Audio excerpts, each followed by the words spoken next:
Assalamualaikum warahmatullahi wabarakatuh. Bersama saya Rumaisa dari podcast Kisah Pahlawan Islam.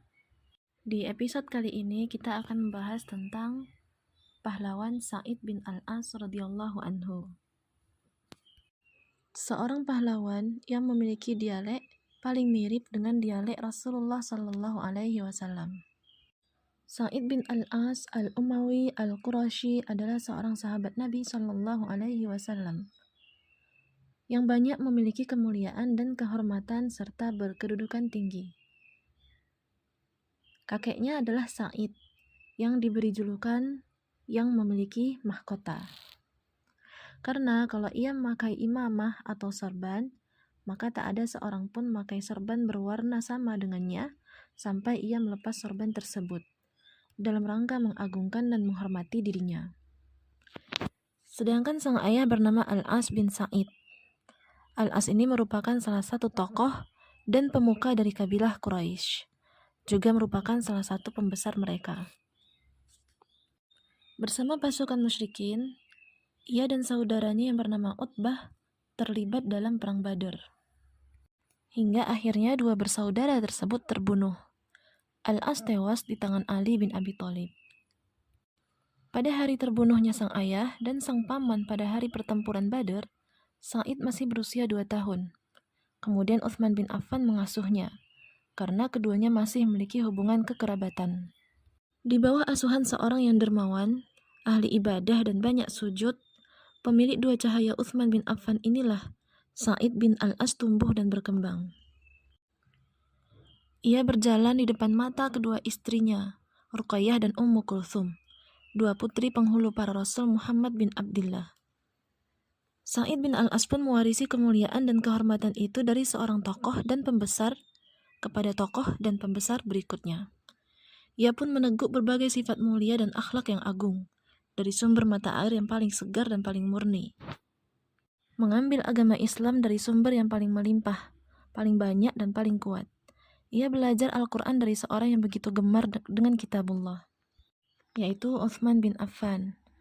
Ia bertalaki langsung dari sumbernya yang masih segar, dari mulut Rasulullah sallallahu alaihi wasallam. Hingga akhirnya, ia adalah orang yang memiliki dialek paling mirip dengan beliau. Bahkan ia termasuk salah seorang dari 12 orang yang ikut andil dalam proses penulisan mushaf Al-Quran dan mengajarkannya kepada manusia pada masa pemerintahan Utsman bin Affan. Sa'id bin Al-As sendiri pernah menjabat sebagai gubernur kaum muslimin untuk beberapa daerah. Ia bertindak sebagai komandan pasukan mereka. Allah Subhanahu wa Ta'ala bukakan melalui dirinya negeri Tabaristan dan Jurjan. Ia terus menjabat sebagai gubernur kota Madinah di bawah Khalifah Utsman bin Affan, sampai Khalifah gugur sebagai syahid. Sifat yang paling menonjol pada diri Sa'id bin Al-As adalah ketinggian akhlak dan sifat dermawan. Sampai-sampai Muawiyah bin Abi Sufyan memberikan gelar orang Quraisy yang murah hati lagi dermawan kepadanya. Sungguh, Allah telah melimpahkan harta yang begitu banyak kepada Sa'id bin Al-As. Limpahan harta yang tidak bisa dihitung dan diperkirakan. Maka, Sa'id bin Al-As mendermakan harta tersebut kepada para hamba Allah tanpa hitungan dan tak terkira banyaknya pula.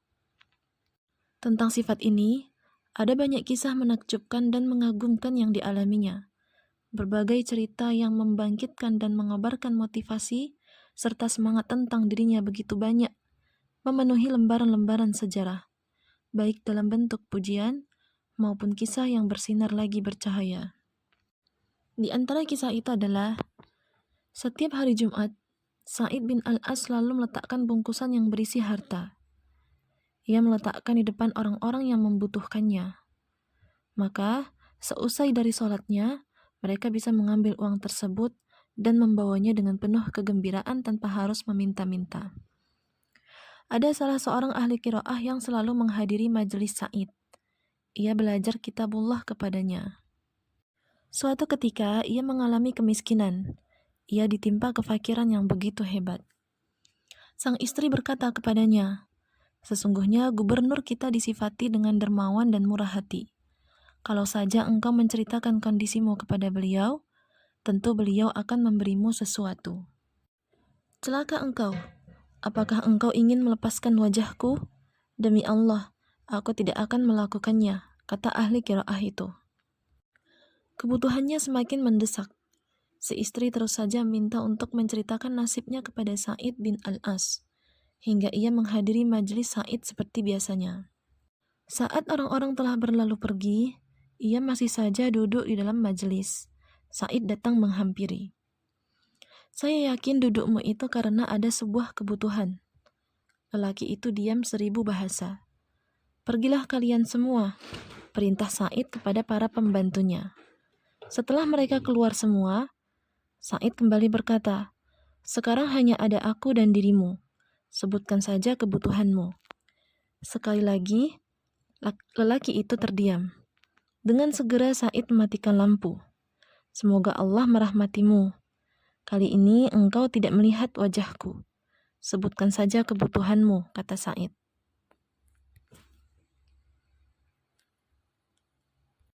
Semoga Allah memperbaiki Anda, wahai Amir. Kefakiran dan kemiskinan telah mendera kami. Sebenarnya aku ingin menceritakannya kepada Anda. Namun aku merasa malu, jawabnya. Tenanglah, besok pagi temuilah wakilku yang bernama Fulan, perintah Sa'id. Keesokan harinya, lelaki itu segera menemui wakil Sa'id bin Al-As.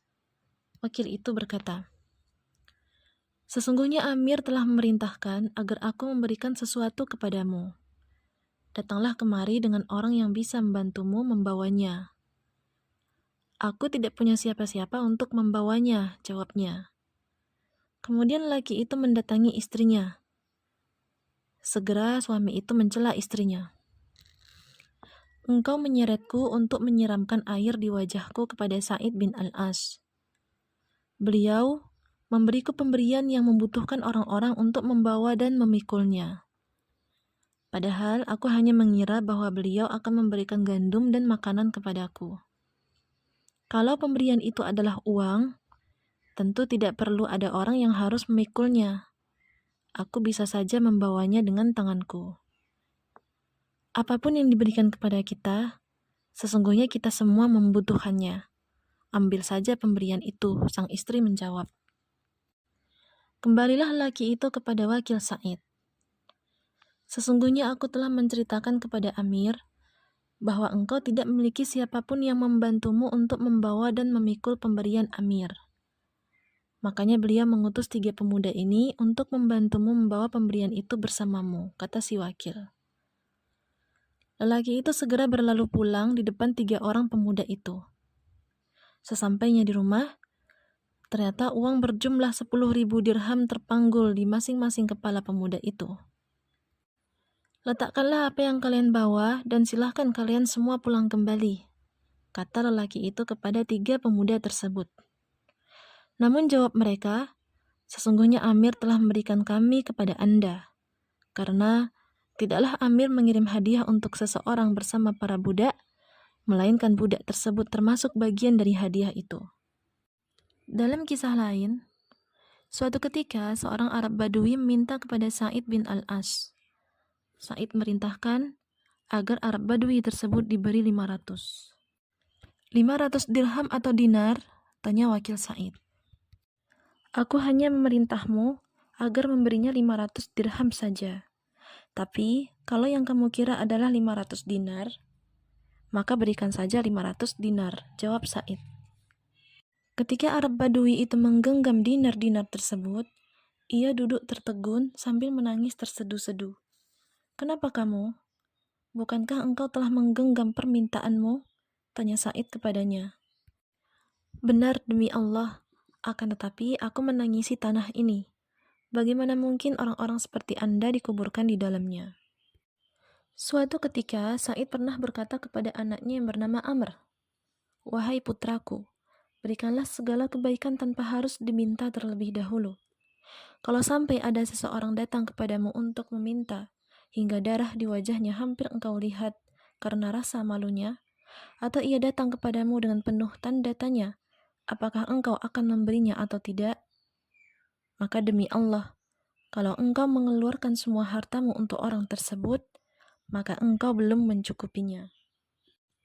Ketika wafat hampir menjemput, Sa'id bin Al-As mengumpulkan putra-putranya.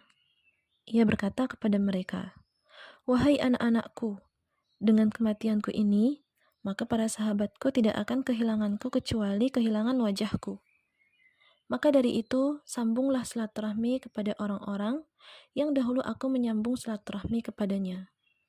Berilah gaji dan upah kepada orang-orang yang dahulu aku beri upah dan gaji kepadanya.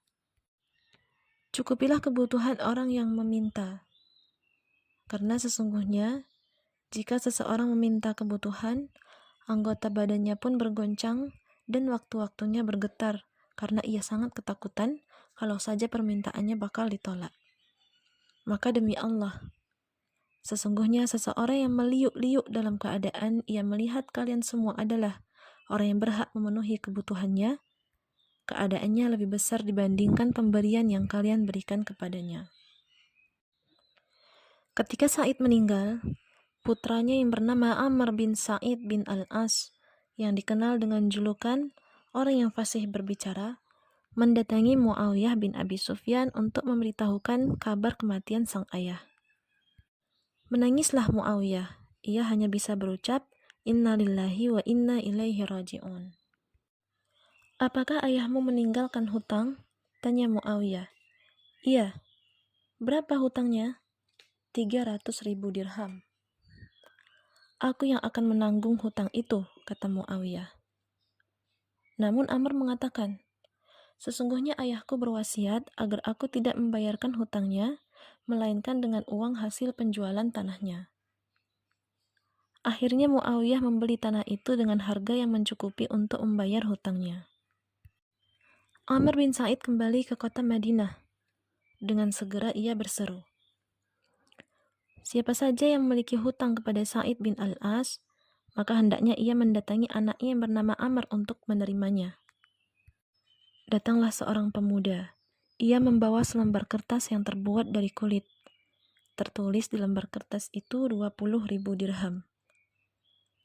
"Bagaimana uang ini bisa menjadi kewajiban ayahku?" tanya Amr. Si pemuda menjawab, "Dahulu ketika ayahmu keluar dari kantor pemerintahan selepas pekerjaannya, aku berjalan mengikutinya. Ketika melihatku, ia berkata, 'Apakah engkau ada perlu?' Aku menjawab, 'Tidak. Akan tetapi aku ingin bisa bersama Anda saat ini.' Jawab ayahmu, 'Sesungguhnya Allah senantiasa bersama dirimu.' Kemudian ayahmu kembali berkata, 'Wahai keponakanku, carikan alat tulis dan kulit untukku.' Aku segera menyerahkan dua benda itu kepada beliau. Beliau pun menulis 20.000 untukku dan berkata, 'Wahai keponakanku, jika penghasilan kami telah ada, maka serahkanlah kertas ini kepada kami.' Amr kemudian memberikan uang kepada orang itu. Kemudian ia menambahinya dengan tambahan yang sangat banyak sekali. Maka orang-orang pun berkata, 'Siapa saja yang meninggalkan orang seperti Amr bin Sa'id, maka ia tidak akan pernah mati atau selalu dikenang manusia.' Semoga Allah meridhai sosok yang begitu dermawan lagi murah hati itu. Sosok yang juga penjaga dan penghafal kitab Allah, Sa'id bin Al-As. Dan semoga Allah meneranginya di dalam kuburnya. Amin. Terima kasih telah mendengarkan podcast kami hari ini. Kami berharap Anda menikmati konten yang kami sajikan dan mendapatkan wawasan baru dari topik yang dibahas. Jangan lupa untuk berlangganan podcast kami agar tidak ketinggalan episode terbaru di masa mendatang. Assalamualaikum warahmatullahi wabarakatuh.